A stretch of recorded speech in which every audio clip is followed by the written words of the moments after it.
ওং তৎসৎ।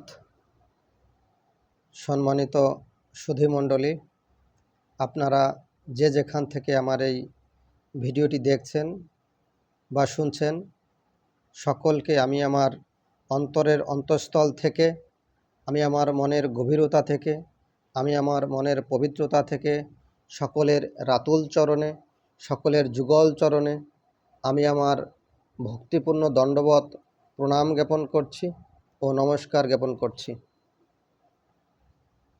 সুধীমণ্ডলী, আমি শাশ্বত চিরন্তন সনাতন ধর্ম সম্পর্কে কিছু বলার সংকল্প গ্রহণ করেছি। তো সনাতন ধর্মের যে গভীরতা, যে গুহ্যতা, যে প্রকাশ্যতা, যে অপরিমেয় জ্ঞান, যে তথ্যভাণ্ডার রয়েছে, আমার মতো ক্ষুদ্র মানুষের সেই অপরিমেয় জ্ঞান আলোচনা করা সম্ভব না। আমার সীমাবদ্ধতা থেকে আমি যতটুকু পারি আমি আলোচনা করার চেষ্টা করব। আমার সকল ভুল ত্রুটি আপনারা ক্ষমা সুন্দর দৃষ্টিতে দেখে আপনাদের রাতুল চরণে আমাকে স্থান দিবেন।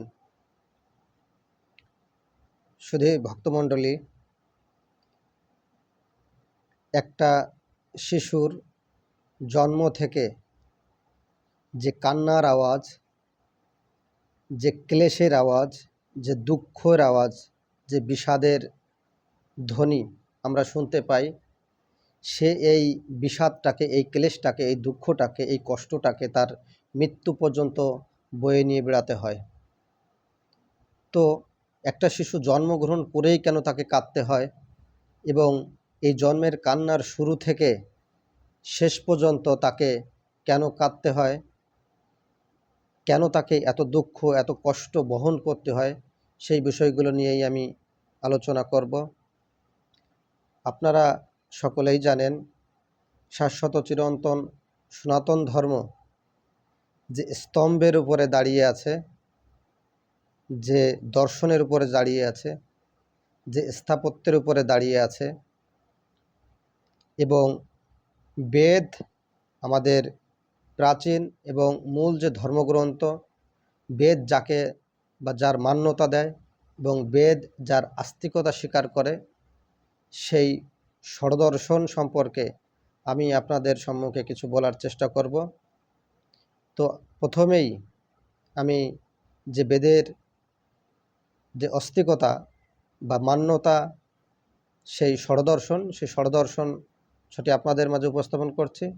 ষড়দর্শনটা হচ্ছে সাংখ্য, যোগ, ন্যায়, বৈশেষিক, মীমাংসা ও বেদান্ত। সুধীমণ্ডলী, এই ষড়দর্শন সম্পর্কে আলোচনা করতে যে ব্যাপক সময়ের প্রয়োজন, সেই ব্যাপক সময়ের স্বল্পতার কারণে আমি সর্বপ্রথমে এই সাংখ্য দর্শন সম্পর্কে কিছু আলোকপাত করব। তো আপনারা সকলেই জানেন, সাংখ্য দর্শনের যে প্রণেতা, পরম পূজ্য পূজনীয় মহর্ষি কপিলাচার্য, তাকে আমি আমার অন্তরের অন্তঃস্থল থেকে আবারও প্রণাম জ্ঞাপন করছি। পরম পূজনীয় মহর্ষি কপিলাচার্য, তিনি আমাদের যে মনের ব্যথা, যে দুঃখ, যে কষ্ট, যে বিষাদ, যে ক্লেশতা, তিনি খুব সুন্দর করে বুঝতে পেরেছেন, এবং তিনি তার দর্শনে, তিনি তার সাংখ্য দর্শনে সেই বিষয়গুলো তিনি উপস্থাপন করেছে। আমি সেইখান জায়গা থেকে আজকে সেই সাংখ্য দর্শনের দুঃখ, বিষাদ এবং ক্লেশ সম্পর্কে কিছু আলোচনা করতে চাই। পরম পূজনীয় মহর্ষি কপিলাচার্য ত্রিবিধ দুঃখের অত্যন্ত পুরুষার্থ করিবার প্রয়োজন বলিয়া উপদেশ দিয়েছেন। তিনি বলেছেন যে আমাদের যে দুঃখ, যে ক্লেশ, যে বিষাদ আমাদের অন্তরে বাসা বেঁধেছে, এটাকে আমাদেরকে নিবৃত্তি করতে হবে, এটাকে আমাদেরকে পরিত্যাগ করতে হবে।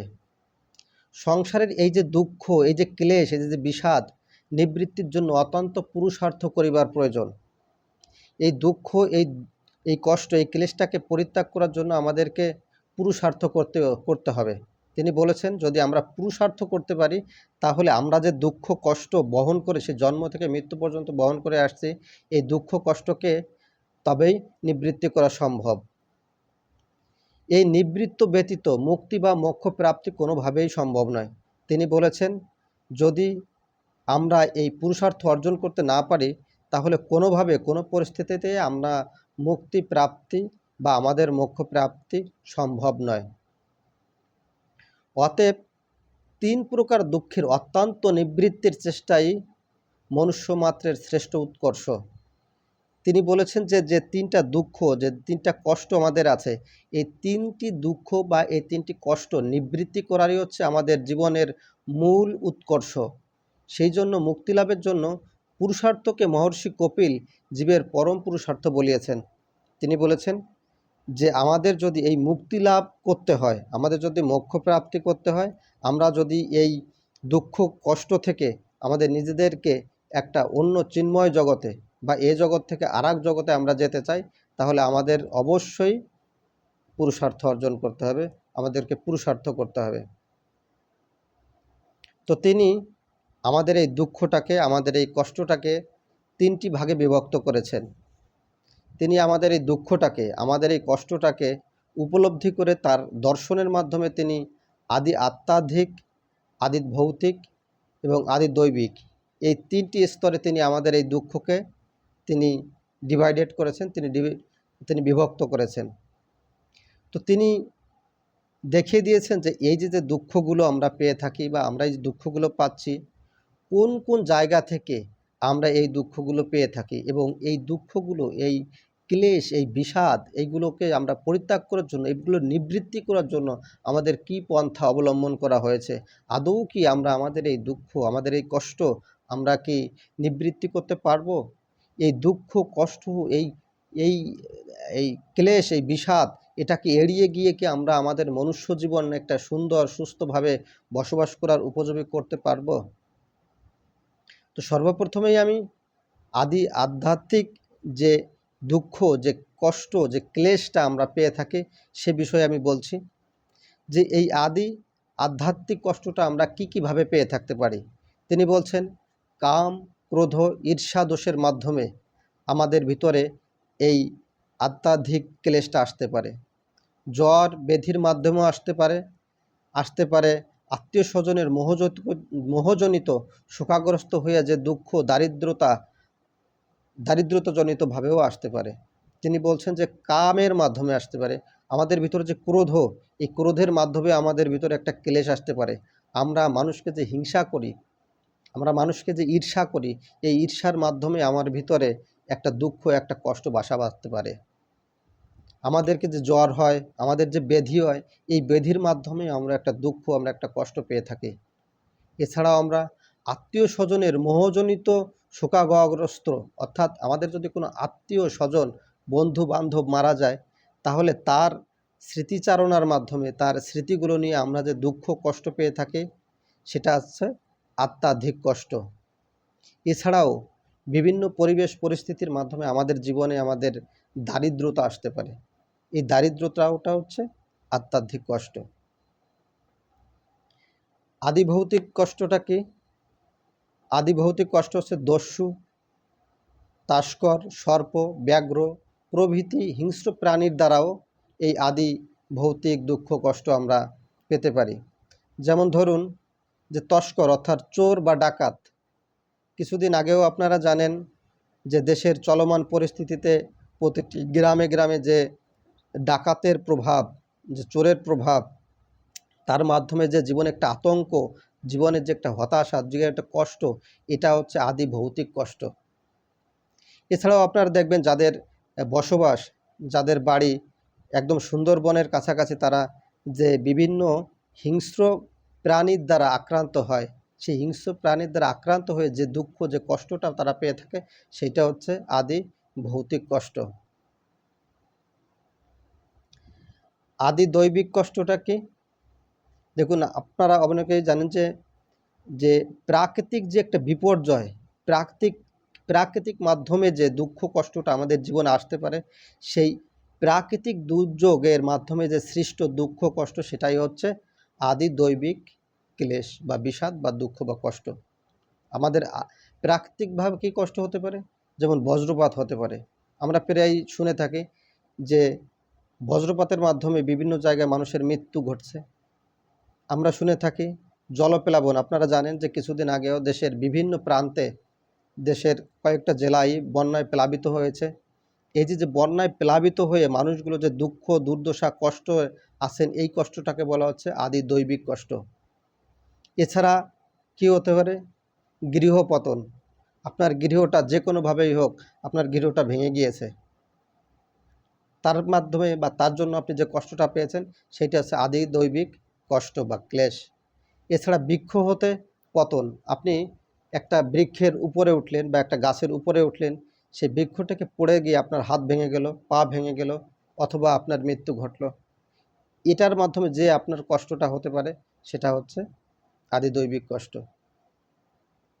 শিলাপাত, আপনারা জানেন যে প্রকৃতির যে ঝড় ঝঞ্ঝার ভিতরে আমাদের প্রায় যে শিলাগুলো আমাদের বিভিন্নভাবে পাথরের মতন আমাদের গায়ে লাগতে পারে, আমাদের মাথায় লাগতে পারে, বিভিন্নভাবে আমাদেরকে আক্রমণ করতে পারে।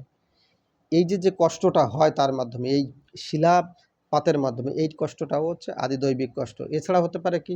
ভূমিকম্প হতে পারে, অতিবৃষ্টি হতে পারে, অনাবৃষ্টি হতে পারে। এই যে প্রাকৃতিক বিপর্যয়, এই যে প্রাকৃতিকভাবে আমাদের জীবনে একটা দুঃখ দুর্দশা আসে, দুঃখ কষ্ট আছে, এটাই হচ্ছে আদি দৈবিক কষ্ট। তো এই দুঃখ কষ্টকে লাঘব যদি আমাদের করতে হয়, তিনি তারও কতগুলো পন্থা তিনি বলেছেন। আসুন আমরা আলোচনা করি।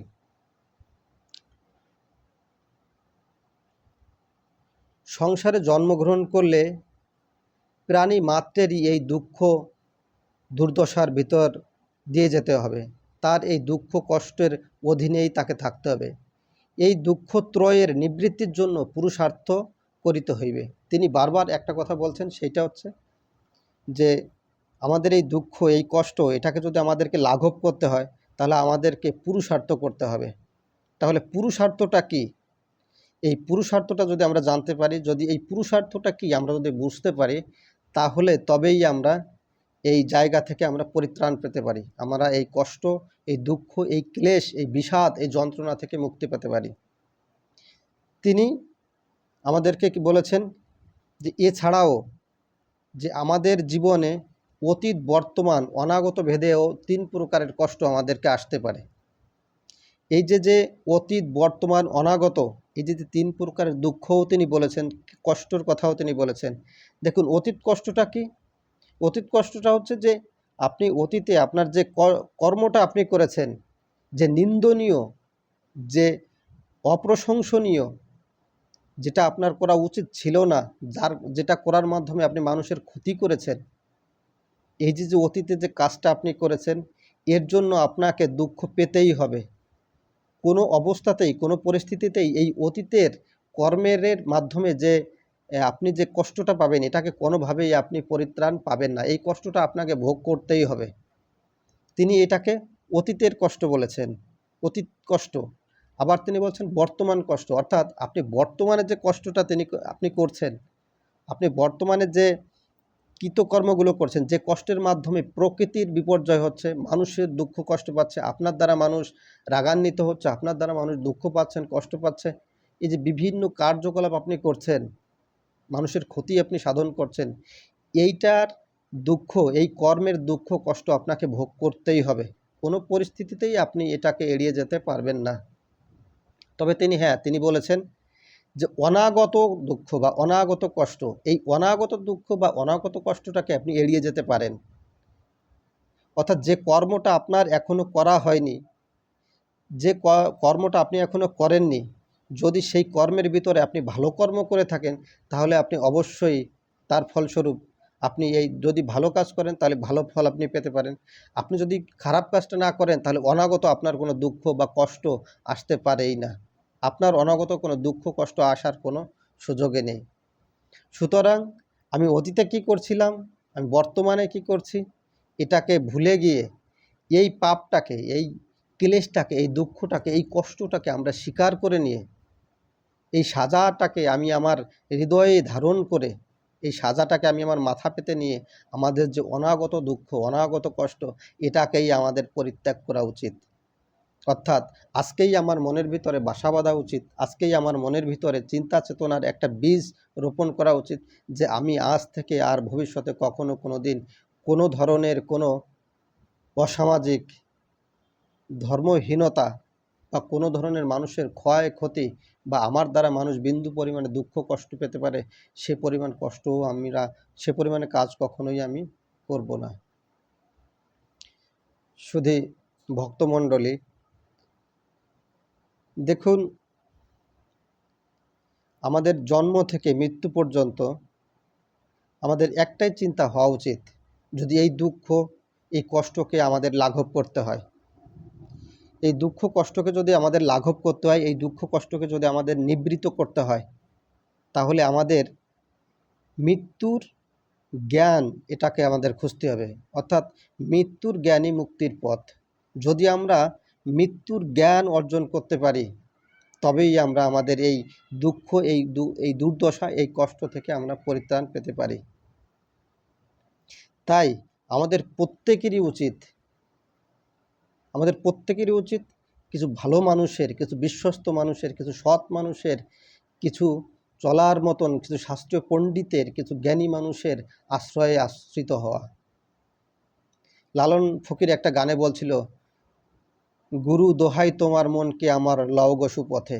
দেখুন, আপনার প্রতিদিনের প্রার্থনায় আপনি যুক্ত করুন না, হে ঠাকুর, হে ঈশ্বর, হে সৃষ্টিকর্তা, আপনি আমার এই মনটাকে, আপনি আমার এই হৃদয়টাকে, আপনি আমার এই চিন্তা চেতনা, আমার এই বৈরাগ্যটাকে আপনি একটা সুন্দর পথে নিয়ে চলুন, আপনি আপনার পথে নিয়ে চলুন আমাকে। তাহলেই আপনি আপনার এই দুঃখ দুর্দশা ক্লেশ থেকে মুক্তি পেতে পারেন। উপনিষদের একটা সুন্দর মন্ত্র আছে, মন্ত্রটা খুবই সুন্দর, এবং আমি ব্যক্তিগতভাবে যতবারই এই মন্ত্রটা পাঠ করি আমার হৃদয় থেকে একটা অন্য ধরনের ভাব জাগ্রত হয়। মন্ত্রটা আমি একটু বলি। অসতমা সদ্গময় তমসমা জ্যোতির্গময় মৃত্যুমা অমৃত গময়। অর্থাৎ অসৎ হইতে মোরে সৎ পথে লও, অন্ধকার হইতে মোরে আলোর পথে লও, মৃত্যু হইতে মোরে অমৃতে লও। সুধীমণ্ডলী, আমাদের যদি সেই অমৃতের পথে যেতে হয়, যদি সেই আলোর পথে যেতে হয়, যদি সেই সত্যের পথে যেতে হয়, তাহলে আজ থেকেই আমাদের কিছু ভালো কাজ, কিছু সুন্দর কাজ, যাতে প্রকৃতি ও মানুষের উপকারে আসে সেরকম কিছু কাজ অবশ্যই করা উচিত।